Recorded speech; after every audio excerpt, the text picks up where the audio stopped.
Et oui, parce que Sud Radio, il est 5h07 et vous le savez, c'est l'heure de notre rendez-vous des experts de chez Métro. Ce matin, on va parler d'un alcool qui a déjà acquis ses lettres de noblesse depuis bien longtemps, bien sûr. Le tout avec modération, comme toujours. Bonjour William Gossy.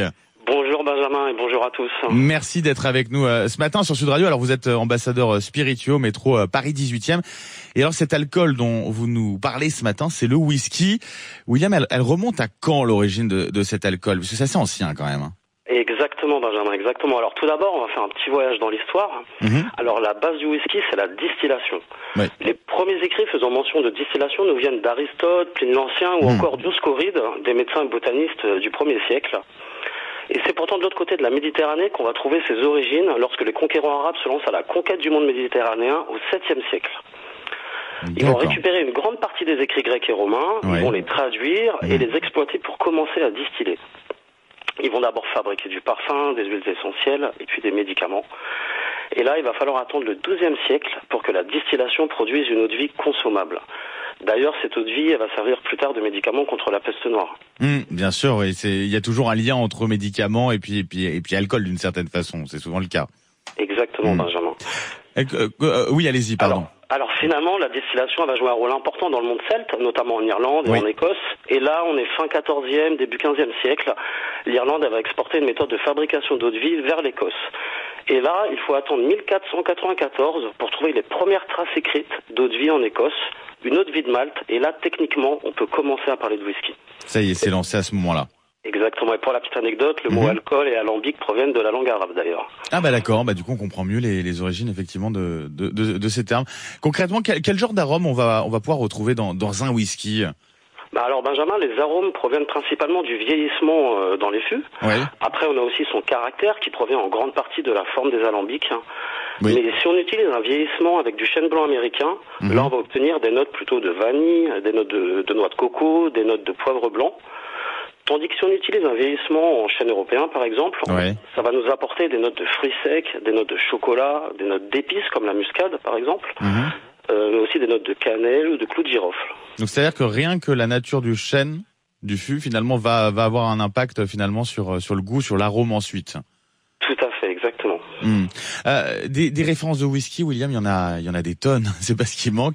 Comment on va choisir justement son whisky, celui qui nous correspond au final le mieux? Alors, j'ai envie de dire qu'il n'y a pas en soi de bon whisky, mais plutôt le whisky qu'on aime. Après, pour choisir son whisky, il faut connaître vos goûts. Si vous êtes plutôt branché sur des notes de fruits, la vanille, le miel, tous ces genres d'arômes, plutôt bon de s'orienter sur des whiskies écossais de la région du Speyside. Si vous préférez des côtés plutôt tourbés, fumés, voire médicinales, alors les whiskies d'Isdaisley sont vraiment plutôt faits pour vous. D'accord, donc là on a déjà une idée. Après, c'est vrai qu'on a différents types de whisky. Quand on parle de whisky, on parle aussi de pays. Bien sûr, on a en tête l'Irlande, l'Écosse, vous en avez parlé, l'Amérique aussi, les États-Unis, d'une certaine façon, et pas seulement. Exactement, Benjamin. On trouve aujourd'hui des whiskies venant du monde entier.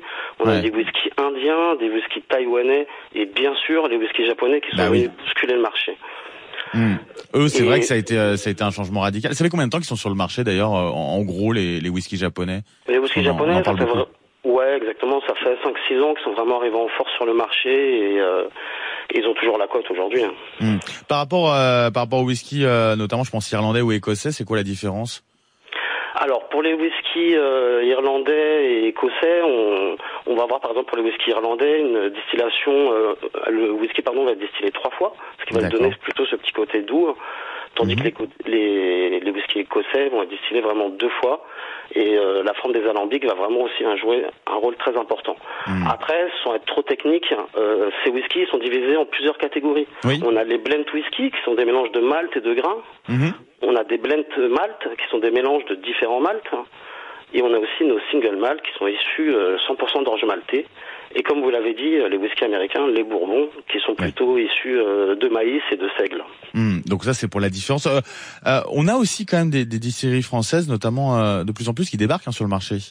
Exactement, ils prennent de plus en plus de place. On compte maintenant plus d'une 60aine de distilleries en France. Ah oui. Alors les plus anciennes et les plus connues sont des distilleries de Bretagne, la distillerie Menhir et Varenheim.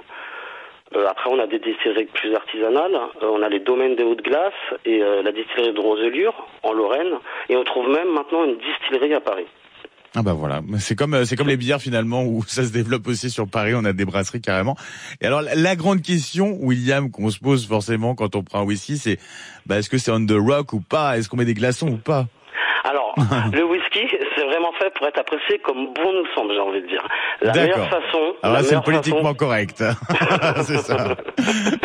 Mais oui. Tout à fait, Benjamin. La meilleure façon, c'est celle qui va nous procurer vraiment le plus de plaisir. Ouais. Après, si on reste sur des principes de dégustation, vraiment éviter les glaçons qui ont tendance à anesthésier les arômes et diluer votre whisky. Donc on aura moins le goût forcément, quoi. Exactement. Privilégiez plutôt quelques gouttes d'eau fraîche afin de ressortir les arômes. Ah, oui. Et bien entendu, on peut aussi le consommer à température ambiante, sans accompagnement, directement à sec comme ça. Et comme ça, on a vraiment le goût en bouche, tout à fait. Et une ou deux recettes pour terminer, justement, de cocktails, William, que vous pouvez nous proposer? Ouais, une petite recette sympa et qui revient un petit peu sur le marché, c'est le fameux Old Fashion. Alors, le Old Fashion, ce qu'il nous faut d'abord, c'est un verre Old Fashion pour avoir tout l'artillerie. Alors, le verre Old Fashion, ce sont des verres à l'ancienne, avec un bord large et un fond épais. D'accord. Alors, on prend un sucre, on le dépose au fond du verre. On va l'arroser de bitters. Les bitters, vous savez, ce sont les arômes qu'on utilise dans les cocktails. Ensuite, on verse un petit peu d'eau pétillante afin d'écraser le sucre avec un pilon. Ou si on n'a pas de pilon, avec une cuillère, on écrase vraiment le sucre jusqu'à ce qu'il fonde. Là, on prend 2 gros glaçons qu'on ajoute dans le verre. Et alors, pour cette recette, il nous faut 5 centilitres de whisky. On va d'abord diluer nos 2 centilitres et demi de whisky. On va remuer 15 secondes avec une cuillère. Après, on recomplète une autre fois avec nos glaçons et on verse nos 2 centilitres et demi restants de notre whisky. Et là, on remue une dernière fois. Ouais.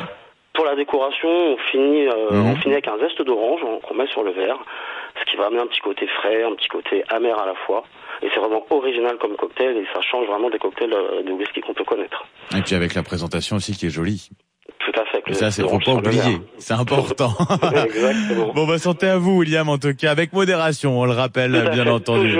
Toujours avec modération, bien entendu. Merci beaucoup, William Gossi, d'avoir été avec nous. Je rappelle, ambassadeur spiritueux au métro Paris 18e. Très bonne journée à vous. Bonne journée à vous, Benjamin. Bonne journée à tous. Merci, à très bientôt. Allez, 5h14 sur Sud Radio. Métro.